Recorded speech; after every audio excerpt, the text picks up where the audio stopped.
Dans cette vidéo, on va essayer de trouver la règle d'une fonction valeur absolue. Habituellement, on a le graphique. Et si vous n'avez pas le graphique, ben faites le graphique pour bien voir qu'est-ce qui se passe. Donc, parce qu'avec le graphique, on sait déjà que le signe du A qu'on va essayer de trouver il est positif, donc ça nous donne déjà des indices. Souvent, ils vont vous donner aussi le sommet HK. Donc, j'ai mon sommet HK. Et la façon qu'on va faire, qu'on va procéder dans un premier temps, donc on va le faire de deux façons. Donc on va le faire de façon plus traditionnelle, donc un petit peu comme en SN de 4 quand je cherchais la règle de la valeur absolue, de la fonction quadratique. C'est qu'on va écrire ce qu'on a jusqu'à date. Donc on a f de x. Le a, on ne le connaît pas, mais on connaît son h, donc x moins 4.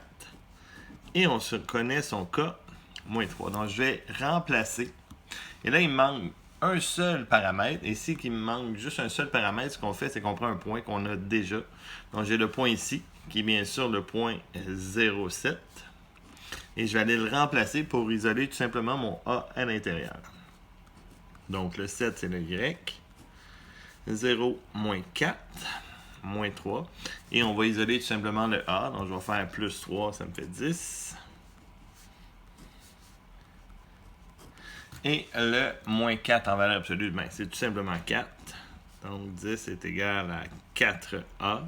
Et je divise par 4 pour trouver mon A. Donc mon A va me donner 5 demi. Et je peux écrire ma règle finale. Donc je vais l'écrire ici en haut à côté de la fonction f de x égale 5 demi x moins 4 moins 3. Donc souvent, vous avez le HK, donc vous avez juste à prendre un point et à remplacer pour trouver la valeur du paramètre A comme qu'on a fait ici. Il y a une deuxième façon qui est super importante de comprendre. Parce que c'est des droites, ben, on peut trouver l'équation de la pente d'une droite. Donc ça va fonctionner et l'équation et la pente de cette droite-là va représenter justement la valeur du A. Mais là, il faut faire bien sûr attention au signe. Si je prends 2 points sur cette droite-là, là, on voit que la pente, elle est positive parce que la droite, elle monte. Et si je prends 2 points sur cette droite-ci, mais la pente va être négative. Mais je sais que quand je regarde la courbe au complet de ma fonction valeur absolue, je sais que je vais choisir positif. Donc, exemple, ben ici, je sais, là, la réponse est 5 demi. Donc, la pente de cette droite-là, c'est sûr que c'est 5 demi positif et que celle-ci, c'est moins 5 demi. Donc, je pourrais trouver mon A au lieu de remplacer par un point comme j'ai fait ici. Je pourrais tout simplement prendre 2 points. Et c'est ça que je vais faire ici dans la deuxième façon. Donc, je vais prendre le point 0,7 et le point 4 moins 3. Et je vais calculer la pente. Donc, on connaît tous la formule de la pente, y2 moins y1 sur x2 moins x1. Donc, les y, donc, mettons, je commence par moins 3, moins 7 sur x2. Donc, j'ai pris le moins 3, donc je vais prendre le 4, moins 0. Ça me fait moins 10 sur 4 et ça me donne, bien sûr, moins 5 demi. Et c'est ça qu'on avait dit.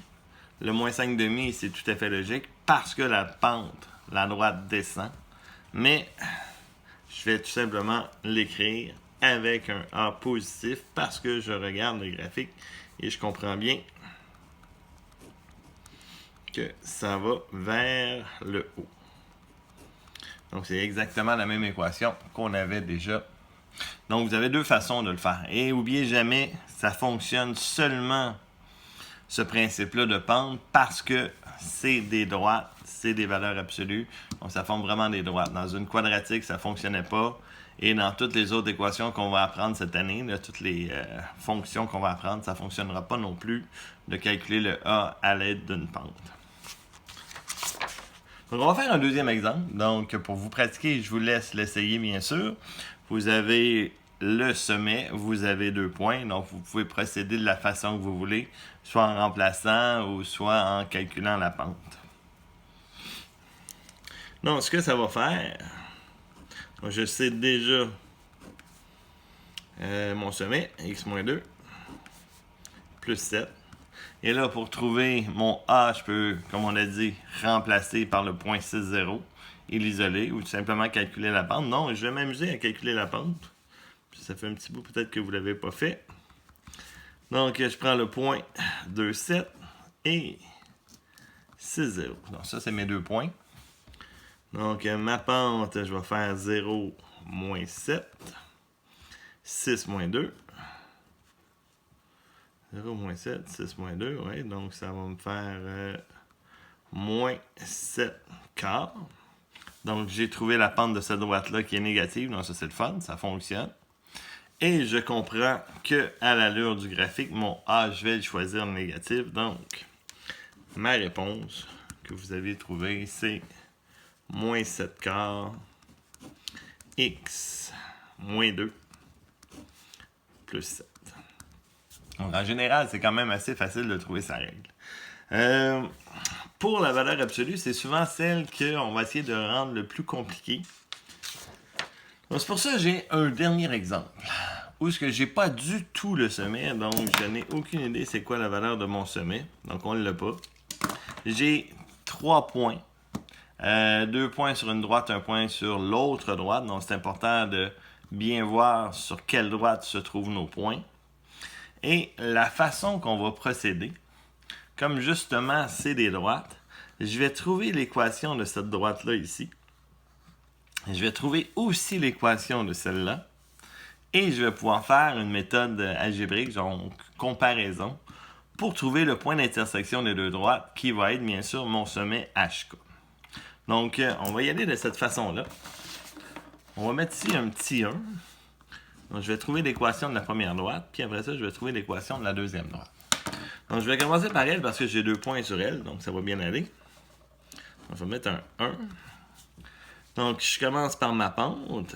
Donc, je fais y2 moins y1, donc 3 moins 8, 2 moins 5, ça va me faire 8 plus 3, 11 septième.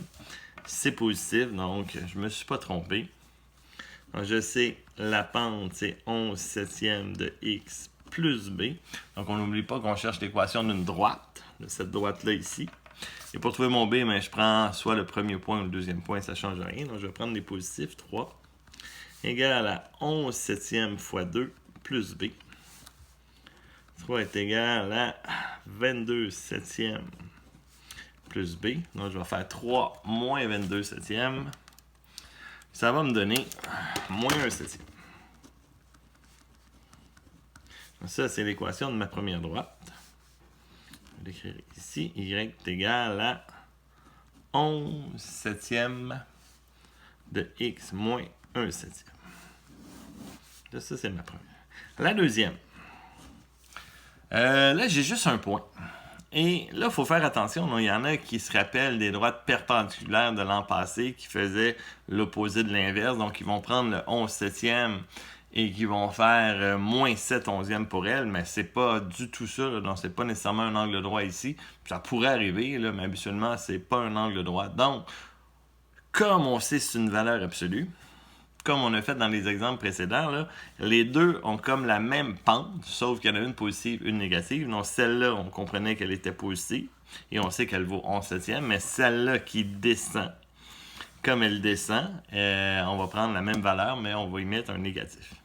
Donc, ma pente va être moins 11 septième de x plus b pour ma deuxième. Et là, pour trouver mon b, mais j'ai un point sur la deuxième droite, donc je vais remplacer.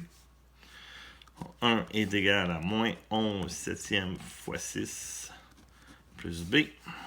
Donc 1 est égal à moins 66 septième plus b. Et là, je vais envoyer le 66 septième de l'autre côté pour faire un plus. 1 plus 1. Donc ça va me faire 73 septième.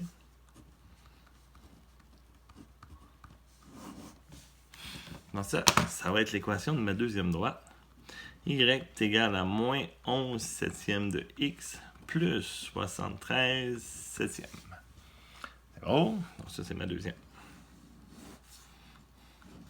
Donc je reviens à ma valeur absolue. Donc, j'ai l'équation de cette droite-là. J'ai l'équation de cette droite-là. Pour trouver mon HK, mais on comprend que le point que j'ai mis en rouge ici, Ça va être par comparaison qu'on va le trouver. Donc, ça risque de ne pas arriver très juste. Donc, on va comparer les deux droites. On va écrire sommet. Je vais le mettre en rouge, sommet. Donc, comment on fait pour trouver ça? 11 septièmes de x moins 1 septième est égal à moins 11 septièmes de x plus 73 septièmes. Bon, là, on va se rappeler des bons vieux souvenirs du secondaire 2. Tout le monde est sur 7. Donc, c'est une égalité. Comme tout le monde est sur 7, ben, je peux tout simplement oublier les fractions. Ça va aller beaucoup plus vite. Et je vais le réécrire. Ça me fait 11x moins 1 est égal à moins 11x plus 73. Ça va me faire 22x égale à 74. Donc, mon x va me donner 37 onzièmes. Donc, mon x ici, on le connaît, ça va être 37 onzièmes pour mon sommet. Et là, il me manque mon y. Et pour trouver mon y, ben, je peux le remplacer dans la première ou la deuxième. Donc, mettons, je choisis celle-là. Ça va me faire 11 septièmes fois 37 onzièmes moins 1 septième. Et là, je ne peux pas enlever les 7, là, comme l'autre. Donc, on va le calculer. Ça va me faire un peu 11 septièmes fois 37 onzièmes. Ça devrait me donner 37 septièmes. Ouais, ça c'est bon. Moins 1 septième. Ça va me faire 36 septièmes. Je vérifie, on va dire. Ouais, non, 36 septièmes. Que ça me donne. Donc, ça, c'est mon sommet. 36 septièmes. Oups, non, j'ai un petit peu manqué ma parenthèse. Donc, mon équation. Et là, il ne me reste plus beaucoup de place. Je vais l'écrire ici. On va l'écrire en noir ici. Donc, y égale. Mon a, ben, ça, c'était 11 septièmes. Ça, c'était moins 11 septièmes. Comme le graphique descend, bien sûr, on va choisir moins 11 septièmes. Donc ça, mon A, j'ai déjà la réponse. On l'avait déjà calculé avec les pentes. X moins H. Et là, le H que j'ai trouvé, c'était 37 onzièmes. Et mon K, c'est plus 36 septièmes. Donc ça, c'est l'équation. Donc ça, c'est pas mal plus compliqué. Ben, pas nécessairement très compliqué, mais beaucoup plus long. Donc, il faut vraiment y aller par comparaison. Donc, tu trouves l'équation des deux droites. Donc, c'est vraiment un classique qu'on retrouve très souvent dans des examens de fin d'année.